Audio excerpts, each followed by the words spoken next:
Bienvenidos, bienvenidas a esta edición más de la revista Spondylus. Estamos aquí a propósito de un libro que se ha lanzado en la Universidad Andina que se llama Cambiar el mundo desde arriba, los límites del progresismo. Estamos con Decio Machado y Raúl Sibeki, que son dos investigadores sociales, militantes de la izquierda, vinculados a movimientos sociales, columnistas y analistas en varios medios alternativos de comunicación. Decio, bienvenido. Primero, nos parece que este libro es una buena oportunidad para hablar de la izquierda. ¿Tiene sentido hablar de izquierdas y derechas ahora? Bueno, creo que tiene sentido revisar, ¿no? Quiero decir, cuál es el estado de situación de estos que hemos llamado clásicamente, o desde un concepto así clásico, la izquierda, ¿no? Creo que bueno, después de este periodo que se ha venido a llamar ciclo progresista en América Latina, durante toda esta etapa última histórica, esta década y media aproximadamente de gobiernos que tenían un perfil, pues eso, progresistas, de alguna forma toca evaluar y eso es un poco lo que hemos estado intentando hacer tanto Raúl como yo en este libro, ¿no? Quiero decir, hacer una evaluación de lo que ha ido pasando acá y también, pues bueno, quitarle un poco máscaras a esto, ¿no? De alguna manera el libro hace un contexto histórico que explica la emergencia de estos gobiernos socialistas y de izquierda. ¿Cómo se explica la emergencia de estos movimientos? ¿Por qué surgieron? Claro, yo creo que hay una...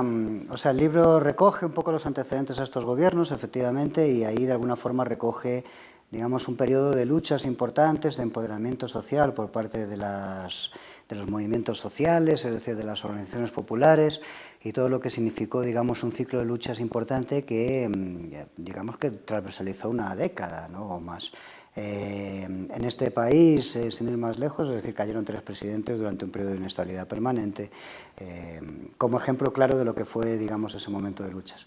Posteriormente lo que hemos visto han sido gobiernos que llegaron a, o sea, que se institucionalizaron en o sea, lógicas políticas que se institucionalizaron en partidos políticos, llegaron al poder, digamos, con ese acumulado de luchas que venían desde los movimientos sociales y que de alguna forma lo que han venido a desarrollar fue precisamente la estabilización de estos países y el desempoderamiento de estas sociedades, es decir, que habían sido capaces de, digamos, derribar estos gobiernos neoliberales anteriores o generar el caldo de cultivo para que llegasen estos nuevos gobiernos progresistas, pero sin embargo durante ese periodo lo que nos hemos encontrado es que lo que se les ha ido desempoderando a estos sectores sociales que en su momento fueron protagónicos en las luchas sociales.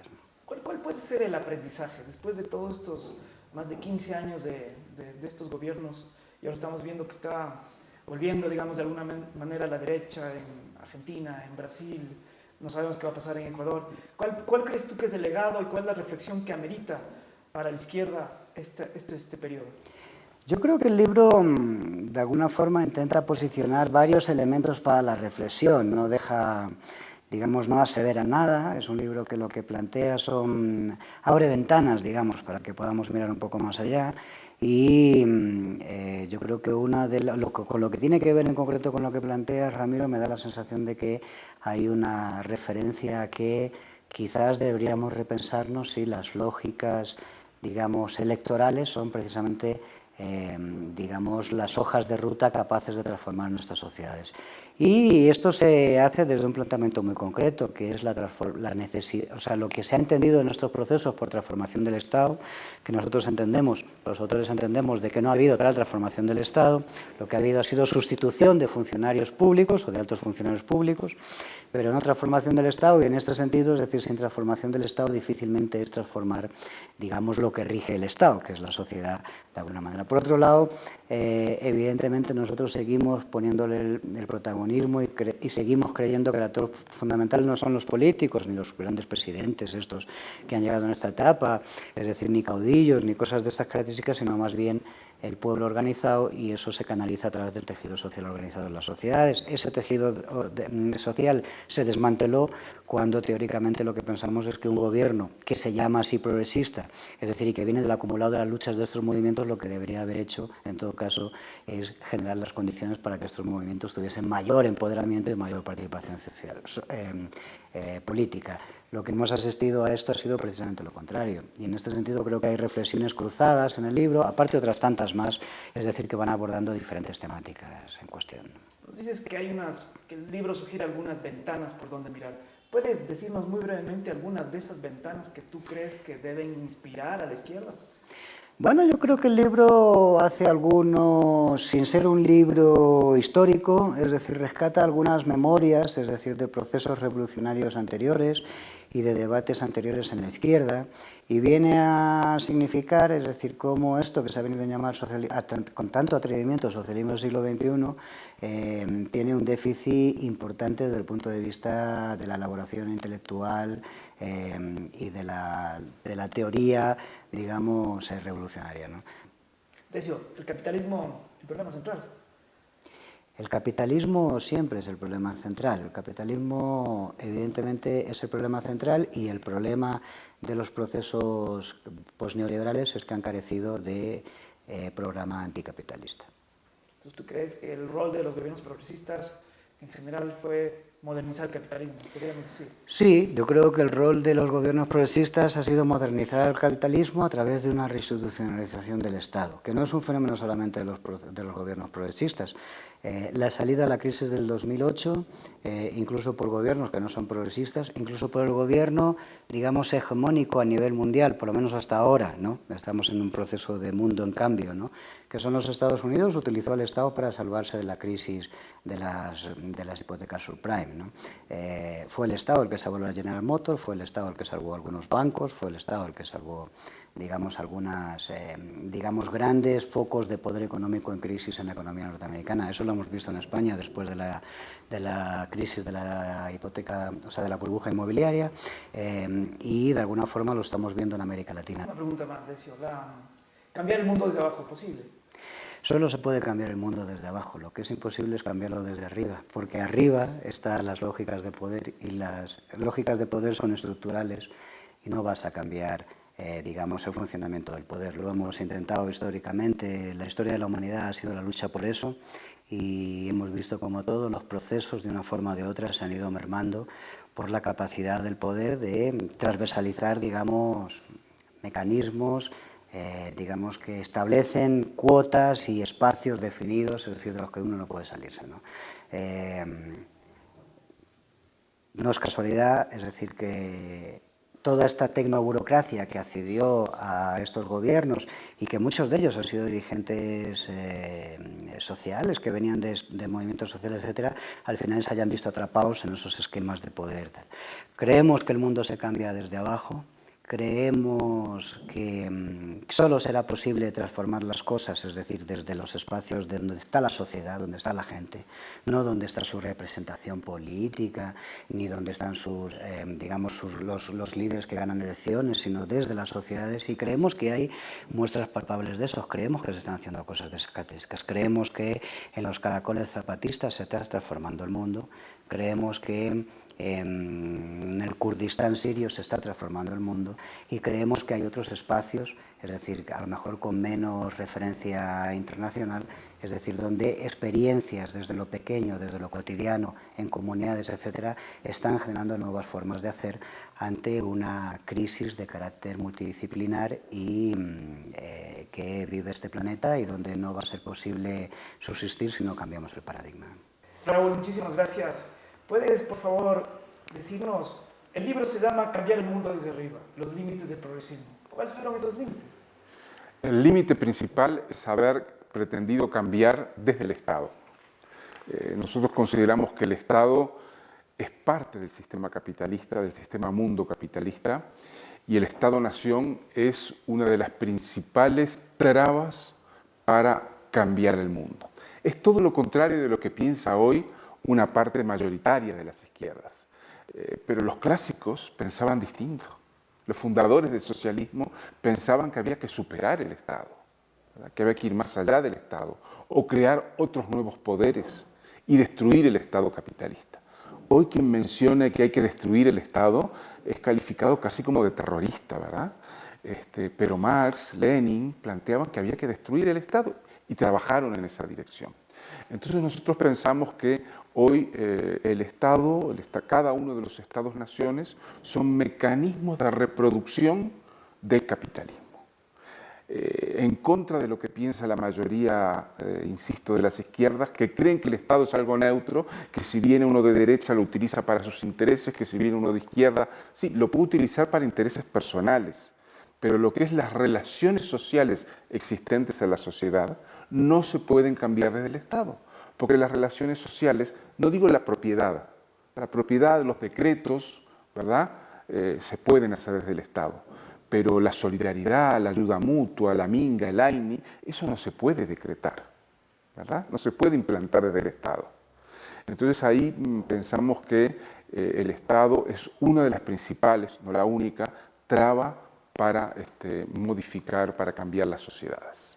Raúl, hemos vivido más de una década en Latinoamérica de gobiernos que se han llamado progresistas, socialistas. Ahora quizás es un poco temprano para evaluar cuál es el legado histórico, pero podemos dar algunas ideas para comprenderlo. ¿Cómo se explica la emergencia de todos estos? ¿De dónde viene esta tendencia en Argentina, en Uruguay, en Paraguay, en Brasil, en Ecuador, en Bolivia, Venezuela? ¿Cómo se explica esta emergencia, esta década que capaz que es perdida de gobiernos progresistas? ¿De dónde vienen? ¿De dónde surgen? ¿Qué expectativas hubo? Bueno, antes, en los 90, vivimos una década larga de luchas sociales, de levantamientos, de insurrecciones, de derribamiento de presidentes, de resistencias muy potentes, tan potentes como que en América del Sur más de 10 presidentes cayeron por la acción de los movimientos sociales. Esa acción potente de los movimientos sociales deslegitimó al neoliberalismo y deslegitimó a la clase política que llevó adelante el modelo neoliberal, ¿verdad?, privatizador, los ajustes estructurales famosos. Y esa actividad de los movimientos, al deslegitimar al sistema político, lo hizo entrar en crisis y abrió espacios para que llegaran nuevas fuerzas políticas. Ahí hubo una tensión interna muy fuerte en la resistencia al modelo, porque una parte ya querían posicionarse en el gobierno y otra parte no teníamos posición sobre ese tema, aunque veíamos bien un relevo en el gobierno. Y eso fue aprovechado por fuerzas políticas que algunas venían creciendo lentamente, como el Frente Amplio en Uruguay, como el Partido de los Trabajadores en Brasil, como el MAS, el Movimiento al Socialismo en Bolivia, y en otros casos fueron sectores que se colocaron oportunamente en la situación para acceder a los gobiernos, como fue, en mi opinión, el caso de Hugo Chávez en Venezuela y de Rafael Correa en Ecuador. Aprovecharon el momento, no tenían una construcción política, organizativa, social, sólida antes de llegar al gobierno. Se colocaron en el lugar adecuado, en el momento adecuado. Y bueno, pero el resultado fue que en torno al 2000, a partir del 99 que gana Chávez las elecciones, esta deslegitimación permitió posicionarse a fuerzas que se llaman de izquierda o progresistas para acceder al gobierno y lo hicieron exitosamente. ¿Cuál crees tú que es este legado de los gobiernos progresistas? ¿Qué nos dejó de aprendizajes, en particular para la izquierda, digamos? Sí, mira, según las fuerzas progresistas, lo principal que han hecho es reducir la pobreza. Es el discurso, hemos reducido la pobreza, la gente... para mí eso no es un legado. ¿Por qué? Porque viene otro gobierno y la pobreza sube. O porque viene la crisis ya bajo estos gobiernos y la pobreza sube. En Brasil y en Argentina la pobreza empezó a subir bajo el gobierno de Cristina Kirchner y bajo el gobierno de Dilma Rousseff. Ahora sigue creciendo más. Para mí un legado de fondo es como las reformas agrarias que hubo en Ecuador o en Perú, por ejemplo, que vinieron gobiernos posteriores de signo opuesto a los que realizaron las reformas agrarias, pero la reforma agraria se mantuvo. No hubo un paso atrás en la reforma agraria. Pueden haber sido reformas agrarias incompletas, insuficientes, ¿verdad?, con problemas posteriores, pero eso es un cambio estructural. Aquí no hubo cambios estructurales. Entonces, yo creo que hay dos legados opuestos, desde mi posición. Una profundización del capitalismo. El capitalismo llegó, el consumismo, la financiarización, las tarjetas de crédito, a sectores sociales que nunca había llegado, ¿verdad?, a las comunidades indígenas, a las periferias urbanas. Ese es el legado negativo, ¿verdad? Y es un legado pesado. Junto con el extractivismo, ¿verdad?, hay una profundización del modelo. En el lado positivo, Yo creo que lo que hay es un mayor orgullo de los sectores populares, una mayor conciencia de sus derechos, un cierto empoderamiento de los de más abajo en la sociedad. Y eso no es consecuencia directa de la política de estos gobiernos, porque los gobiernos se han empeñado en desorganizar a los sectores populares, pero sí es consecuencia del proceso en general. No en todos los países, pero sí hay una tendencia a que los sectores populares tienen clara conciencia o mayor conciencia que antes de que tienen un lugar en la sociedad, tienen ciertos derechos, tienen cierta capacidad para imponer sus demandas. ¿Qué aprendizajes crees tú que podemos sacar de esta década? ¿Qué podría sacar, digamos, los movimientos sociales, los movimientos indígenas, los de mujeres, los líderes de opinión, los sindicalistas de este proceso? ¿Qué hicimos mal? ¿Qué se pudo haber hecho mejor? ¿Qué crees tú que es ese error? La más importante para mí, y es lo que buscamos en este libro, es una mirada amplia y decir, si quisiéramos cambiar la sociedad, ¿desde dónde la podemos cambiar o cómo podemos hacerlo? Llegando al Estado, el Estado es un corsé, es una camisa de fuerza para quienes quieren cambiar la realidad. Y es una camisa de fuerza porque el Estado está infiltrado, permeado por los intereses del Banco Mundial, del Fondo Monetario, de las clases dominantes, de la burocracia estatal, que tiene sus propios intereses en reproducirse como burocracia estatal. Entonces, el Estado es ese lastre pesado desde el cual no se puede... esa es para mí la lección número uno. Me parece que los gobiernos progresistas lo que han hecho es aplicar con nombres distintos lo que viene promoviendo el Banco Mundial desde hace décadas.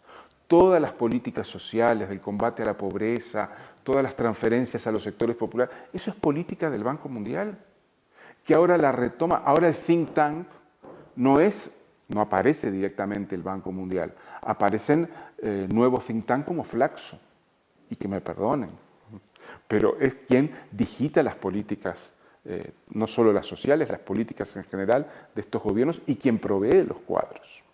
Entonces, eso es un aprendizaje, me parece, que lo que se ha hecho es reproducir y hacer más de lo mismo, y ese no es el camino, hay que buscar otros caminos. Y me parece que hay otro aprendizaje que es mucho más profundo, y es que capaz que no es posible cambiar la sociedad. Yo creo que es posible cambiar el mundo desde abajo, pero no en el sentido que nos legó la Revolución Francesa, ¿verdad? Que el día 1 del año 1 hacemos tabla rasa del pasado y empezamos con la sociedad nueva, ¿verdad? Que era la idea de la Revolución Francesa, que lo repiten las revoluciones posteriores. Eso es un error de ego, incluso, de ego humano. Pensar que ahora cortamos como una tarta la historia, ¿no? Y empezamos con algo nuevo. No, la vida no es así. Nosotros podemos influir en el devenir de la historia humana, pero no podemos crear un mundo nuevo de cero como si aquí no hubiera nada hacia atrás, ¿verdad? Hay una historia, hay unas fuerzas que empujan la historia hacia un cierto lugar y nosotros podemos tratar de torcerla para otro, pero es mucho más humilde lo que podemos hacer. Y además desvalorizamos el papel de la cultura. El progresismo instaló esta cosa para mí perversa, que es la inclusión a través del consumo, y expandió el consumismo brutalmente a sectores sociales que antes no eran consumistas. Y la cultura consumista despolitiza, y además el consumismo es una fuerza profundamente capitalista, pero que nos revela que la cultura, y no digo la cultura académica, digo la cultura en el más amplio sentido, es un terreno de disputa fundamental. Cómo hacemos las cosas, cómo comemos, cómo dormimos, cómo nos relacionamos con los demás, qué comemos, si lo cultivamos sin agroquímicos o lo compramos en el supermercado. O sea, eso es cultura. Y cultura política parte de ahí, de la vida cotidiana. Entonces me parece que esto es también parte de los aprendizajes. Transformar la cultura política de los pueblos es mucho más difícil que firmar un decreto por el cual se implementa una medida determinada. Raúl, una última pregunta. ¿Cuál crees tú que es el rol de los intelectuales, de la academia, del libro? ¿Qué papel juega en esta dinámica? Bueno, primero, y creo que lo hacemos con Decio, es no considerarnos intelectuales. O sea, gente separada de. Creo que lo que podemos hacer los que tenemos acceso a cierto conocimiento, a ciertas ideas, es ser coherentes en nuestra vida. No considerar que le llevamos a los demás la luz, ¿verdad? Eso ya se probó, Lenin lo probó, era el pensamiento leninista y se demostró que no es así. Tenemos que aprender de la gente para poder acompañar a la gente en este proceso y aportar lo que podemos aportar, ciertas ideas, ciertos conocimientos. Ahora, si nos ponemos en el lugar que se ponen, que es el gabinete, las ideas, el programa, el tener y trasladárselo a la gente a través de los medios o del partido o de la organización que sea, eso no sirve. Nuestra primera tarea es ser humildes, porque además tenemos una forma de vida tranquila, no tenemos que picar piedra ni que cultivar la tierra, podemos hacer ciertas cosas, tenemos que aprender de la gente, por lo tanto estar con ella, devolverle lo que nosotros pensamos que es positivo, nuestras propias ideas y las que nos aportan ellos, y acompañar en ese proceso. No ir delante, acompañar, ir junto con. Entonces yo creo que el papel clásico del intelectual hay que destruirlo. Y propongo esa idea de aprender y acompañar. Muchas gracias, Raúl. Gracias a ti. Cambiar el mundo desde arriba, los límites del progresismo. Raúl Sibeki, Decio Machado. Muchas gracias.